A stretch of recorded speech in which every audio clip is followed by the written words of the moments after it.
Thank you for listening to today's Absolute Hope.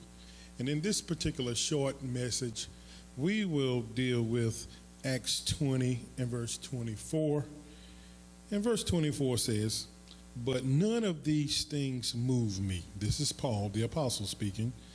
And he says, "Neither count I my life dear unto myself, so that I might finish my course with joy, and the ministry which I have received of the Lord Jesus, to testify the gospel of the grace of God." And when we look at Paul's ministry, he had many challenges. He had many negative circumstances that came against him. But yet we see the endurance of Paul, and while enduring, he trusted the Lord. Not only that, but he cooperated with the Lord. And today we must understand that we have all of those different type of challenges coming in our life.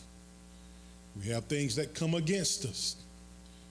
But as believers, how do we handle these? Do we give up?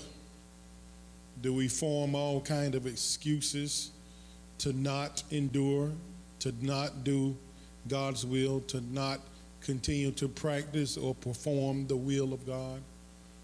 Or do we do as Paul did? None of these things move me. None of these things cause me to deviate. None of these things cause me to practice something contrary to what God has placed in us. And Paul says, "Neither count I my life dear."